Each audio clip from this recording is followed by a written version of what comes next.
इस्लाम का सबसे पहला शिकार जो है कौन है, वो मुसलमान खुद है। इस्लाम सबसे पहले मुसलमान को खाता है, फिर बाकी कौम को खाता है। इस्लाम जिहाद से भरा पड़ा है और जिहाद इस्लाम के अंदर, और हमने खुद तैयार किए। कुछ बाइबल से उठाया, कुछ तोरा से उठाया, कुछ सनातन से उठाया, कुछ पगान से उठाया। इस तरह से भानुमति ने एक कुनबा जोड़ा था, उसका नाम रखा था कुरान और उसको दे दिया था अल्लाह का नाम कि ये अल्लाह की तरफ से नाजिल हुआ। ये नमाज भी कुरान के अंदर नहीं लिखी, कोई दिखाए हमारे को नमाज कुरान के अंदर कहाँ लिखी। बच्चे अल्लाह की देन है और खिलाएगा मोदी। और रोते रोते उन्होंने भीड़ से कहा कि भाई तुम में से ऐसा शख्स कौन सा है जिसने रात अपनी बीवी के साथ पैदा करने की खेती है, बिल्कुल आगे से या पीछे से साफ लिखा हुआ मेंशन। हम वाक और अभिव्यक्ति की स्वतंत्रता के बारे में भारतीय संविधान के अनुच्छेद 19 का पुरजोर समर्थन करते हैं। उदाहरणों, छवियां और संदर्भों सहित यह वीडियो केवल मनोरंजन, सूचना और शैक्षिक उद्देश्यों के लिए प्रदान किया गया है और चैनल किसी भी अवैध गतिविधियों को बढ़ावा या प्रोत्साहित नहीं करता है। हमारा मकसद समाज को जागृत करना है।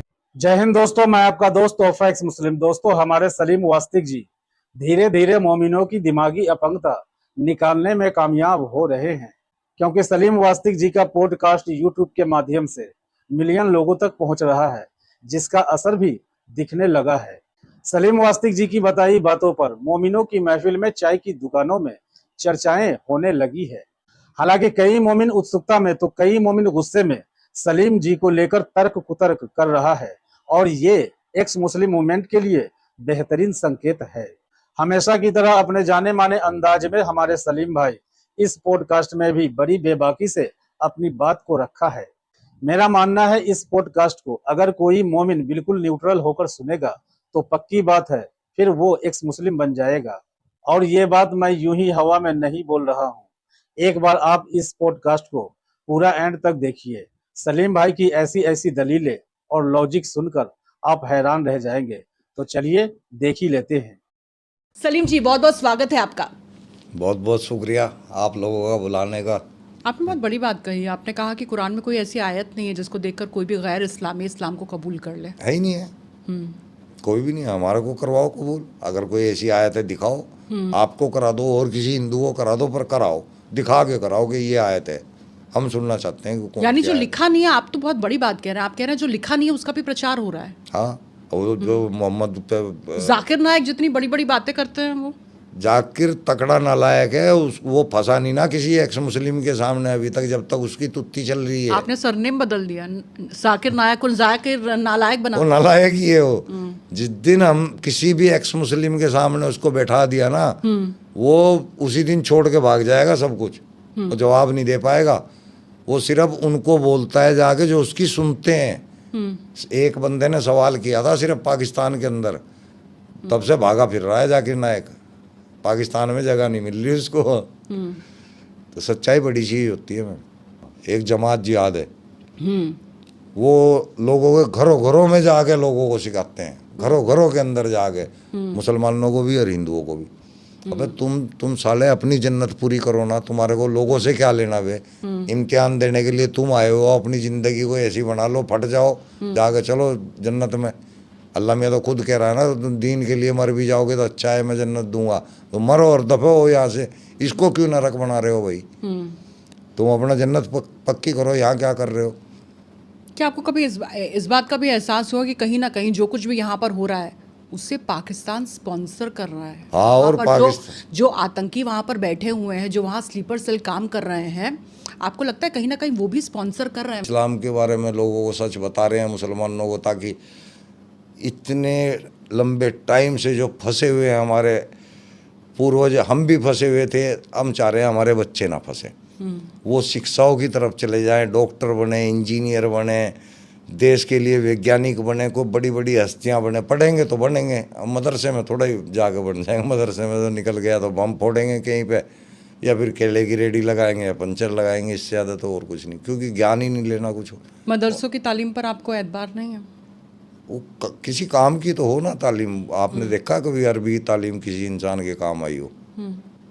कोई ऐसा एक इंसान मुझे बता दें जाकिर नाइक वगैरह को छोड़ के, क्योंकि ये तो दुनिया का बेवकूफ़ बना के पैसा कमा रहे हैं। नहीं तो ये लैंग्वेज जो दीन की लैंग्वेज है, इससे किसी को कोई बेनिफिट नहीं है और कोई फ़ायदा नहीं है इस तालीम का। पूर्वज आपके कौन है? हिंदू है। हिंदू हैं। यहाँ और मुसलमान कहाँ से आए? हिंदुस्तान के अंदर मुसलमान थे ही नहीं। इतिहास उठा के तो आपको देखो। लगता है सबसे सबसे जो पुराना धर्म है सनातनी, वही धर्म आपका भी है कुल मिला के? अब देखिए, सनातन को बिगाड़ रखा है लोगों ने, तो मैं सिर्फ सनातन तक ही सीमित हूँ, उससे आगे में नहीं।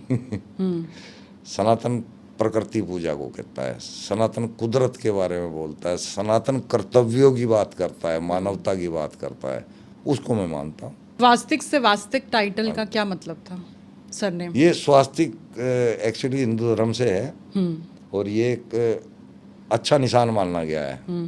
शुभ लाभ में भी इसको इस्तेमाल किया जाता है। इसके एक मायने हो रहे हैं वास्तविकता। वास्तविकता बोलते हैं सच्चाई को। तो मुझे इतना अच्छा लगा, मैंने इसको जो है स्वास्तिक में से वास्तिक निकाला, अपने नाम के सामने रखा, और अब ये मेरे को बहुत अच्छा लगता है, शुरू से लगता है। अब बहुत लोग इस नाम को रख रहे हैं। 6 साल की बच्ची आयशा, हदीस सही बुखारी 51-34, मैं रेफरेंस साथ में बोल रहा हूँ, जो भी बात बोल रहा हूँ यानी कि मेरी तरफ से नहीं है, ये लिखा हुआ है। हजरत आयशा 6 साल की थी जब उनके साथ में निकाह किया। 6 साल की बच्ची से 53 साल का बंदा निकाह करता हुआ कैसे अच्छा लगता है, कैसे एक अच्छे इंसान का काम है। कोई लॉजिक भी नहीं दिखाई देता कि भाई चलो इस वजह से जो है हम मान सकते हैं कि भाई ये आदमी ने मजबूरी में करना ही पड़ेगा, ऐसा कोई लॉजिक भी नहीं है। मतलब कुछ भी तो नहीं छोड़ा, जो गिफ्ट में मिलती थी गुलाम उनको नहीं छोड़ा। रिहाना थी और मारियाल किब्तिया थी, खुद की बहू जैनब पुत्रवधू, उसके साथ डिंग डोंग शुरू। उसको अपनी मतलब घरवाली तो नहीं बनाया, निकाह तो नहीं किया, लेकिन उसके साथ भी शुरू। कमाल है भाई, हमारे यहाँ तो बहू होती है ना तो वो तो हमारी बेटी की तरह होती है।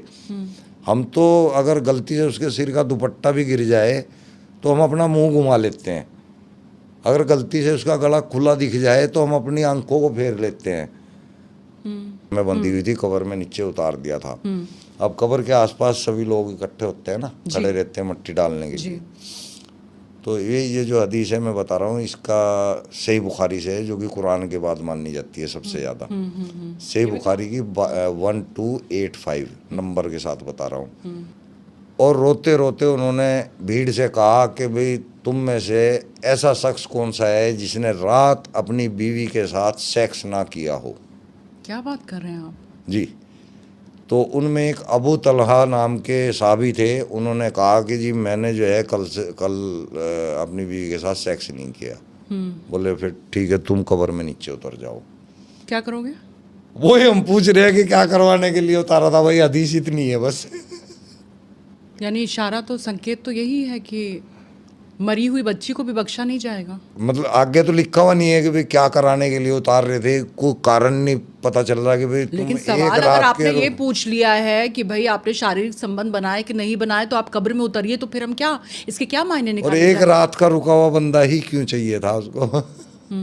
भाई तुमने कल से नहीं किया, तुम आ जाओ, तुम्हारी परफॉर्मेंस अच्छी रह जाएगी, इसका मतलब ये लिखा हुआ है।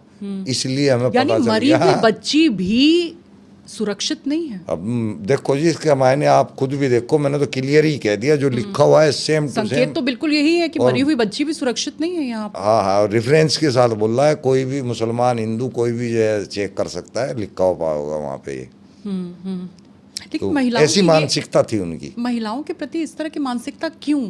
महिलाओं को तो उन्होंने कुछ समझा ही नहीं ना, खेती बता दिया महिलाओं को तो कि बस ये तो खेती है, इसको जो बच्चा पैदा करने की खेती है बिल्कुल। आगे से या पीछे से साफ लिखा हुआ मेंशन है कि ये तुम्हारी खेती है, इनको आगे से जो। लेकिन महिलाओं ने भी विरोध नहीं किया। हाँ। ट्रिपल तलाक एक ऐसा मुद्दा था, कम से कम उसको लेकर तो उस बहुत पर तो मुखर विरोध होना चाहिए देखिए, था। मुखर भी थी वो, लेकिन हलाला कुछ को लोग लेकर- हुए हैं उसमें सामने, कुछ लोग आई हैं जी। सामने, लेकिन मैक्सिमम खुश हैं, यानी कि तलाक में खुश हैं। कुत्तों को मारने का आदेश दे रहे, काले कुत्तों को जहाँ देखो वहाँ मार दो। भाई कुत्तों से क्या दुश्मनी है भाई तेरी? बच्चों के अंदर से पता लग रहा है, हम नहीं बता रहे, ये सब कुछ मैं नंबर के साथ यानी बोल कुरान दूंगा। को पढ़ा तो पहले ही आपने बचपन में, लेकिन जब समझा हाँ। तो आपका मोह भंग हो गया। हाँ जी, फिर हमें पता था, फिर और अच्छे से पढ़ते रहे तो फिर तो बिल्कुल परतें खुलती चली गई। साफ पता चल रहा है कि मोहम्मद साहब ने अल्लाह का नाम यूज करके अपने नाम से एक निजाम चलाया है।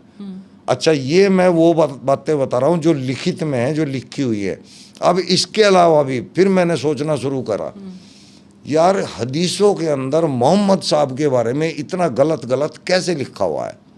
इसका मतलब या तो हदीस लिखने वाले मोहम्मद साहब से चिढ़ते होंगे या फिर मोहम्मद साहब गलत है, दोनों में से एक ही बात है। तो मैंने कहा इतिहास देखते हैं उठा के। मैंने बहुत कोशिश की पढ़ने की, बहुत इधर उधर से किताबें उठाई, इंटरनेट पे सर्च किया, तो मुझे इतिहास में मोहम्मद साहब का अरब के अंदर कोई इतिहास में जिक्र ही नहीं मिला। 632 ईस्वी में मोहम्मद साहब पैदा हुए, 632 से लेके 800 तक कोई भी इतिहास में ना तो मोहम्मद साहब का नाम मिलता, ना आयशा का मिलता, ना अबू बकर का। नींद से बेहतर है नमाज नहीं है, वो सलात है। सलात क्या चीज़ है? हमने सुबह से शाम तक क्या काम किया, ध्यान में बैठ के उसके बारे में सोचना। सुबह हम उठते हैं, वो सलात करनी है कि शाम तक हमने जो काम करना है उसके बारे में ध्यान करना है कि हमने कैसे करना है, सब कुछ अच्छे से करना है, वो सलात है। मदरसों में होता क्या है, आपने क्या महसूस किया है? मदरसों के अंदर देखिए, वैसे क्योंकि तो जब छापेमारी होती है तो कुछ इस तरह की चीज़ें होती हैं जो एतबार के काबिल नहीं होती हैं। वहाँ पर ऐसा लगता है जैसे आतंकियों को ट्रेनिंग दी जा रही है, इस तरह के भी खुलासे होते हैं। लेकिन आपने क्या महसूस किया, आपने जब करीब से देखा मैंने तो खुद आपने किस तरह का घोटाला वहाँ देखा है? देखिए, मैंने खुद मस्जिदों के अंदर हथियार बिकते हुए देखे हैं, खरीदे भी हैं मैंने। क्या बात कर रहे ये हो? हाँ, ये काफ़ी टाइम की बात है, जब वो हिंदू मुस्लिम फसाद हुआ था, खुद अपनी आंखों से देखा था। उसमें मेरे बाबरी के वक्त की बात आप बता रहे नहीं, हैं? ये राम मंदिर का जो चला था ना, आडवाणी साहब जब लेके गए थे रथ यात्रा शामली के जी अंदर, जी जी जी जी। तब की बता रहा हूँ जी। उस टाइम हम भी इसमें शामिल रहे। हम भी ये सोचते थे कि ये तो मुसलमानों के खिलाफ हो रहा है, ये तो हमारे को मारने के लिए हो रहा है। यानी कि जो ब्रेन वॉश किया जा रहा था आप उसमें आ गए थे। हाँ, तो इसी तरह आज के बच्चे आते हैं। तो हथियार ने आपने खरीद लिया था वहाँ से? हाँ, उसी से मेरे भाई की मौत हुई थी। वो ऊपर से बॉम्ब जो है ज़मीन पे गिर गया था और चीथड़े उड़ गए थे। मेरा सगा भाई नहीं था, मेरे मामा का लड़का था। ये मस्जिद के भीतर की बात है अगर आप बताएं? नहीं, मस्जिद के बाहर की बात है। आप लोग वहाँ से हथियार लेकर आए, फिर हुआ क्या था? बस वो झगड़ा चल रहा था, उसी के लिए लाए थे, लेकिन कुछ कर नहीं पाए। मतलब वो पहला ही बॉम्ब जो है उसके भाई के पैरों में फट गया था। तो तब से थोड़ा आंखें भी खुली, समझ में आने लगा कुछ। मदरसों के अंदर बहुत गलत चीज़ होता है। एक तो दुराचार होता है, बच्चों के साथ दुराचार होता है वहाँ पे। यौन शोषण का आप जिक्र कर रहे हैं? हाँ हाँ हाँ, ये हकीकत है और ये मुसलमानों को पता है। आपने देखा है ऐसा कुछ होते हुए? आपकी जानकारी में है, कभी हुआ? मेरे सामने 4-5 किस्से हुए हैं। खुद हमारी शामली के अंदर जो मस्जिद है हमारे मोहल्ले की, उस मस्जिद के अंदर तब मैं छोटा ही था, कोई 16-17 साल की उम्र होगी। जी। एक हाफिज ने एक बच्चे के साथ में दुष्कर्म किया, पकड़ा गया। उसको मोहल्ले वालों ने बाहर निकल के इसको मारा पीटा और भगा दिया। फिर उस बात को दाब लिया जाता है। पुलिस के हवाले नहीं किया? नहीं, नहीं, उसके नहीं, खिलाफ कोई करते कार्रवाई नहीं, नहीं नहीं की? करते, नहीं। पीड़ित बच्चे के परिवार ने भी नहीं की? किसी ने भी नहीं, कुछ भी नहीं करते। बस उसको लास्ट में मस्जिद से भगा देते हैं ताकि इस्लाम बदनाम ना हो। 30 या 40% बच्चे ऐसे होंगे जो वहाँ से ठीक ठाक आते हैं, नहीं तो 60% बच्चों के साथ दुष्कर्म होता ही होता है। देखिए वीडियो तो आते हैं सामने, पिटाई सबके के नहीं भी आ वीडियो आते पाते, हैं, सबके नहीं आ पाते। लेकिन आप कह रहे हैं कि उसकी तादाद बहुत छोटी होती है, बहुत कम होती है। जो सामने आ रही है ना तादाद वीडियो वगैरह की, बहुत ही ना के बराबर है।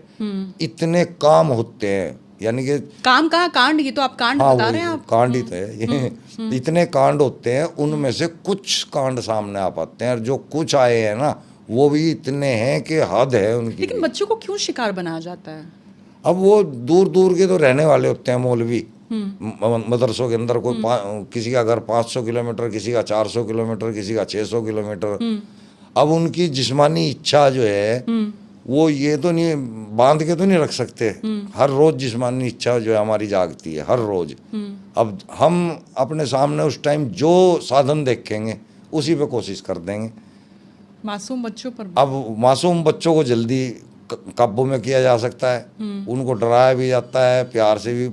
100 तरह के फंडे हैं इन लोगों के, तो मासूम बच्चा जल्दी फंस जाता है। आप मजहब को लेकर शिक्षा देते हैं और फिर इस तरह का वही लोग, आपके भीतर क्या नियंत्रण है? हाँ वही लोग देख लो, हमें अल्लाह अल्लाह अल्लाह के बारे में वही सिखाते हैं, वही जन्नत दोजख के बारे में सिखाते हैं, और वही हमारे बच्चों के साथ में इस तरह जो है हरकत करते हैं। नहीं है यानी आंख नहीं खुली है अभी तक लोगों की। नहीं देखिए तो- हथियार बिकते हुए आपने देखे, हाँ। बच्चों के शोषण के किस्से आपने बता दिए हैं। हाँ जी। इसके अलावा तालीम किस तरह की दी जाती है भाई, कि तालीम- पंचर के अलावा कुछ बना ही नहीं पाते हैं, बिरयानी बेचते हैं, पंचर बनाते हैं, यही काम हो रहा है। देखो जी, कुरान और हदीस की तालीम देते हैं वहाँ पे।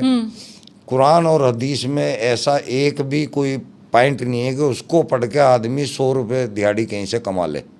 उसके अंदर ऐसी कोई ज्ञान नहीं है कि उसके जरिए आप 100 रुपये कमा ले। अवैध मज़ारों को बनाया जाता है और उनके जरिए जमीन को हथियाया जा रहा है। हाँ जी। आधार क्या था, क्योंकि आपने दावा बहुत बड़ा किया है। आधार क्या, मैंने खुद किया हुआ है ये काम। अभी भी मजार चल रही है, आप नारायणगढ़ रोड पड़ता है क्या बात अम्बाले कर से रहे आगे। हाँ आपने ये किया है? हाँ, मैंने 2 मजार ऐसे फर्जी तैयार किए हैं। अब तो वहाँ पे बढ़िया दुकानदारी चल रही है। किस तरह की और कैसे तैयार किया आपने, किस सन की बात है? एक नारायणगढ़ रोड पे पेड़ था बहुत भयंकर बरगद का। वो देखने से इतना डरावना है कि दूर से जब गाड़ी की उस पर लाइट जाती है ना तो डर लगता है उस पेड़ को देख के। बहुत पुराना पेड़ है वो। आपको लगा ये लोकेशन बिल्कुल हाँ, मुफीद अब है? मैं वहाँ मज़ारों पे पहले ही बैठा हुआ था, तो मैं इधर उधर की मज़ारों पे भी जाता था घूमने, वहाँ से भी पैसे कमाता था। तो मैं और मेरा एक चेला है राजा, वो खेलन का ही है। हम दोनों बाइक से आ रहे थे, मैंने देखा, मैंने कहा राजे कितनी बेहतरीन लोकेशन है। हमने कहा ये, हम का किसी का ध्यान नहीं गया। बोले चलो हम कर देते हैं काम। हमने वहाँ पे जो चुन्नियाँ बांधी, अपने पीर से चुन्नियाँ उठा के लाए, हरी नीली, और पेड़ के पर इतनी चुन्नियाँ बांध दी बहुत दूर दूर तक। ठीक है। और फिर नीचे जो है गल्ला बना दिया और एक ईंटों का ऐसे बना के वो वहाँ छोड़ दिया हमने। अब उसमें गले में हमने आगे देखा तो आहिस्ता आहिस्ता वहाँ आसपास पैसे मिलने शुरू हो गए हमारे को। गले में भी आने लगे। अब तो ट्रक ड्राइवर वहाँ फेंक फेंक के जाते हैं पैसे।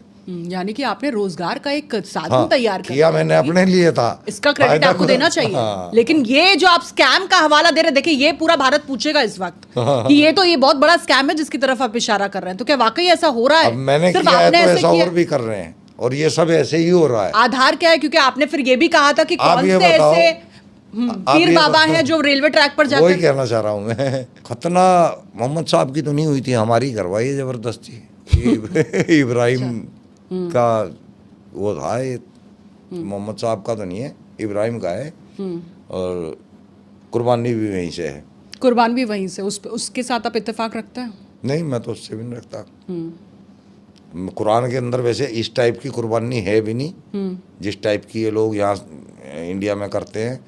कुर्बानी कुरान के अंदर सूरह हज के अंदर बताया गया है कि जब अब मक्का में 2 महीने का जो होता है, उस हज को कंप्लीट करने के बाद लास्ट की जो प्रक्रिया है वो कुर्बानी है। तुम वहाँ पे कुर्बानी करने का हुक्म है, ना कि यहाँ पे। सीए एनआरसी, इससे मुसलमानों को डराया गया, तुम्हारे कागज़ चेक होएंगे, तुम्हारा फलाना चेक होएगा, तुम्हारे को बंद कर देंगे, तुम्हारे को बाहर फेंक देंगे।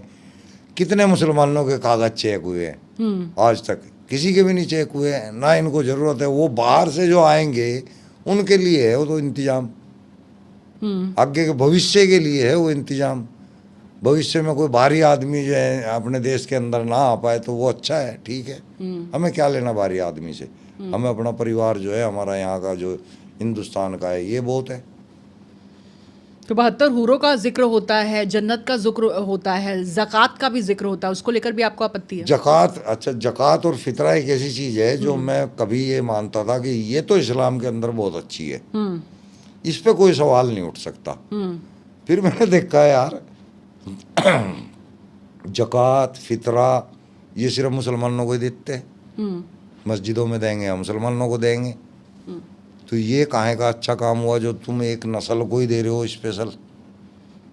उसके बाहर क्या इंसान नहीं है? उसके बाहर क्या मददगार नहीं है?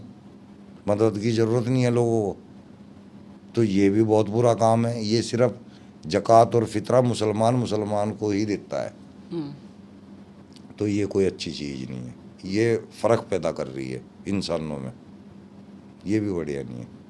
ट्रिपल तलाक मुसलमान औरतों के लिए एक संजीवनी बूटी मिली है उनको।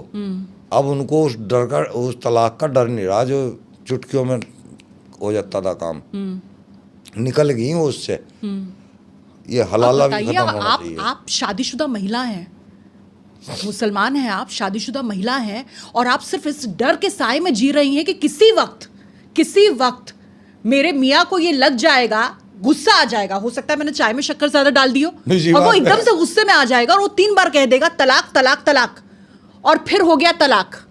फिर जब उसे लगेगा नहीं मैंने शायद कुछ गलती कर दी है, तब होगा हलाला, और फिर होगी मियाँ के पास घर वापसी। हाँ, एक डर ये भी बहुत तगड़ा है कि अगर आपकी बीवी हैज के महीने में भी है, आप समझ नहीं पाएंगे शायद हैज, पीरियड्स आप बोल जी हाँ, अब उसमें भी अगर उसको सेक्स करने के लिए कहेंगे ना, अगर वो मना करेगी तो आप उसको डराओ, फेंटी मारो, नहीं तो तलाक से डराओ उसको। अब वो डर के मारे बेचारी सब कुछ करेगी। किस हद तक शोषण किया जा रहा था। औरत का, महिला की कोई इज्जत नहीं है इस्लाम के अंदर, 2 कौड़ी की इज्जत। हालांकि महिला खुश हैं, अब वो खुश यूँ है क्योंकि कुएं का मेंढक कुएं तक की जानता है, उसके बाहर का उसे पता ही नहीं है।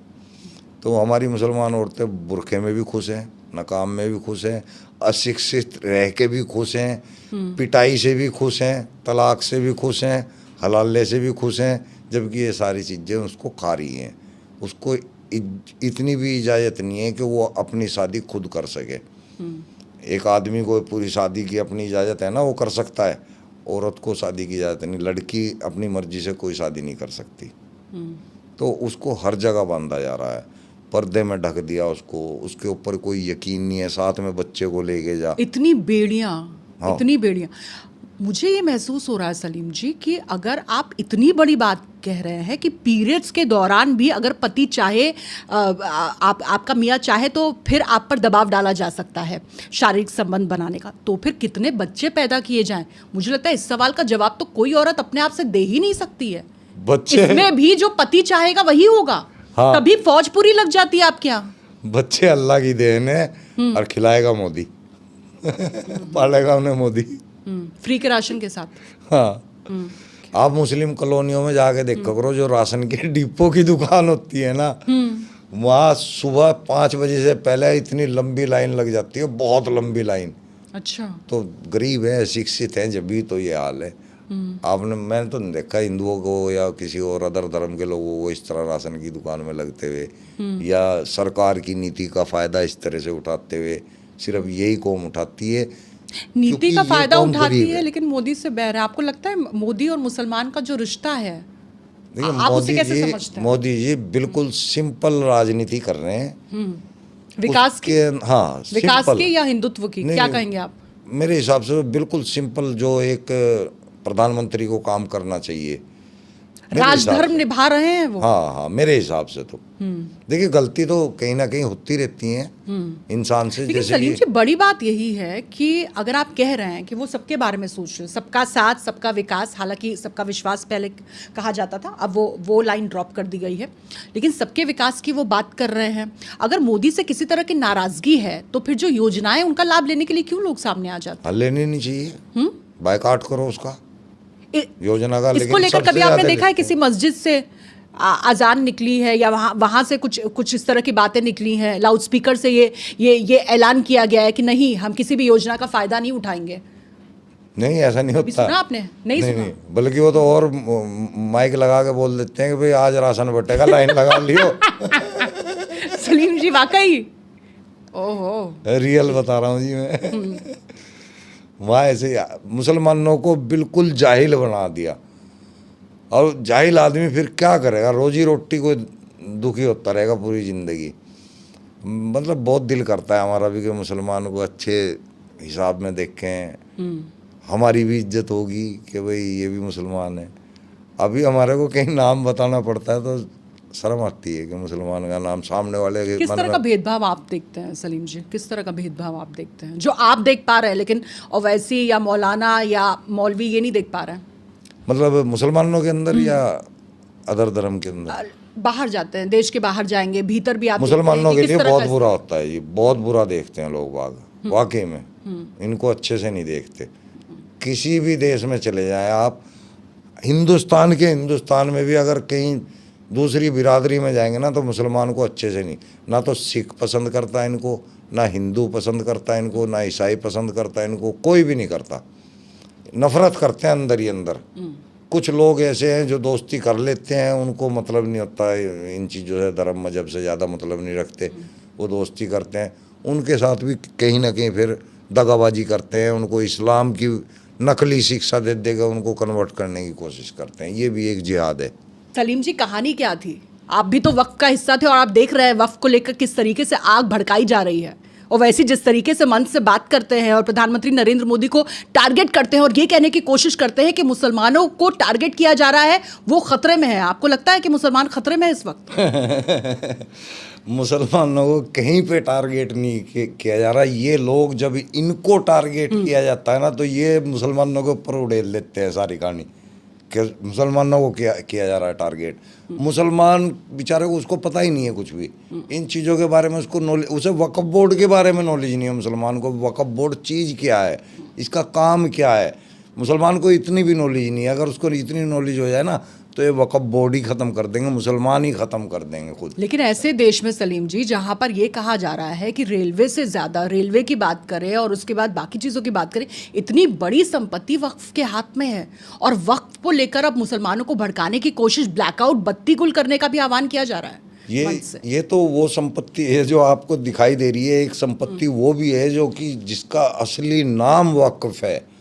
वक्फ के मायने होते हैं कि अपनी चल अचल संपत्ति को दान कर देना, उसको वक्फ बोलते हैं। तो पता कितने लोगों ने अपनी चल अरबों खरबों की संपत्ति, धन भी है जिसके अंदर ज़मीन भी है, जायदाद भी है, वो सब कुछ वक्फ को दी हुई है।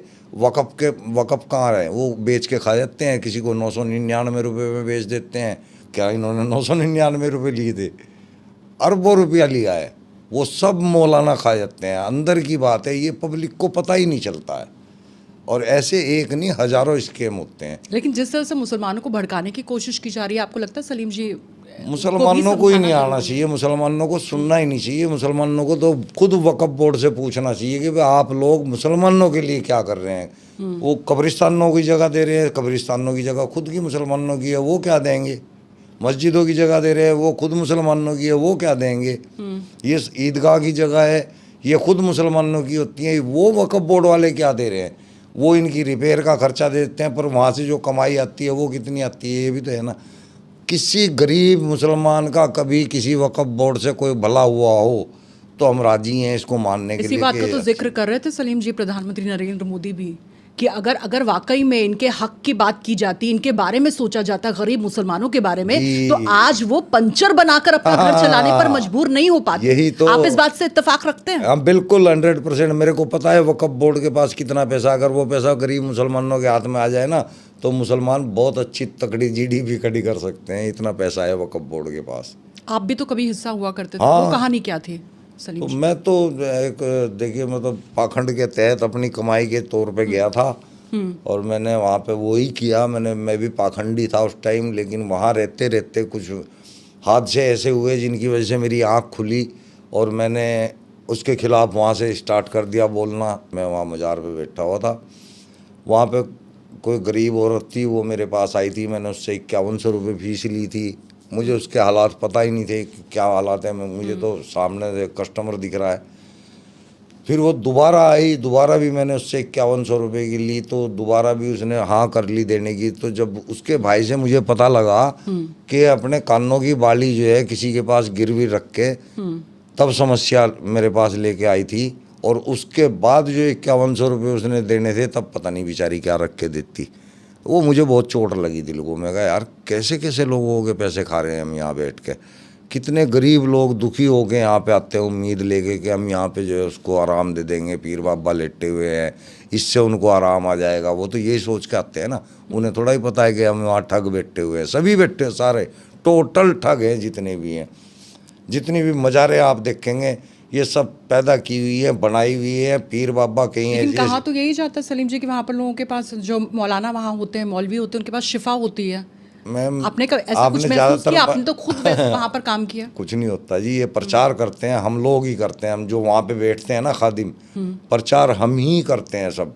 फलाने को शिफा होगी, ढिमके को शिफा होगी, इसको शिफा होगी। उस प्रचार में और लोग फंसते चले जाते हैं। 100 में से किसी एक का तुक्का लग जाता है, काम बन जाता है, वो पूरा एडवर्टाइजमेंट कर देता है, वो सबको बता देता है बाबा बहुत मानने वाला है, काम हो गया हमारा। तो जाते ही काम बेशक उसका कैसे भी हुआ है, तुक्के से हुआ, जैसे मर्जी, लेकिन वो डिंडोरा पीट देता। उसकी वजह से ज़्यादा लोग पाखंड में फंस जाते हैं। हमने उसके खिलाफ बोलना शुरू कर दिया, वो तब हटा दिया हमें। वक्फ में अगर कोई हिंदू भी या गैर मुसलमान भी अगर शामिल हो जाए बोर्ड में तो आपको इस पर आपत्ति है? आपत्ति क्या, मैं तो ये चाह रहा हूँ कि हिंदू शामिल ही क्यों होना चाह रहा है, एक्स मुस्लिमों को सामने कर दो ना। यानी आपको उसमें शामिल कर लिया जाए। मेरे को करो, और भी हैं बहुत एक्स मुस्लिम है, लगा दो हर जगह जहाँ भी वक्फ बोर्ड है, एक एक्स मुस्लिम को फिट कर दो, फिर देखें माई के लाल एक भी एक। यानी आप ही पाई ऑडिट का कर भी लेंगे, करो। आप ऑडिट कर देंगे फिर सारा हिसाब? बिल्कुल, और सारा मुसलमानों में और गरीबों में जाएगा, फिर उस पैसे का सही इस्तेमाल होगा। दोस्तों पूरी पॉडकास्ट का लिंक नीचे डिस्क्रिप्शन में मिलेगा, एक बार फुल पॉडकास्ट जरूर देखें और अपनी फीलिंग भी कमेंट में जरूर लिखें। और एक्स मुस्लिम एक्टिविज्म के लिए हमारा समर्पण आकर्षक है, तो ज्वाइन बटन दबाकर हमारे चैनल का मेंबरशिप ले लीजिए, हमें और ज्यादा सपोर्ट मिलेगा। और चैनल को सब्सक्राइब किए बिना ना छोड़ें, साथ में वीडियो को लाइक, शेयर और कमेंट भी किया करें, ताकि आपके लिए अच्छी अच्छी डिबेट हमेशा लाता रहूं। तो फ्रेंड्स, आज की डिबेट को यहीं पर एंड करते हैं, फिर से हाजिर होऊंगा आपके बीच एक और नई डिबेट लेकर। अपना और अपनों का ढेर सारा ख्याल रखिए। इंसानियत जिंदाबाद, वंदे मातरम, भारत माता की जय।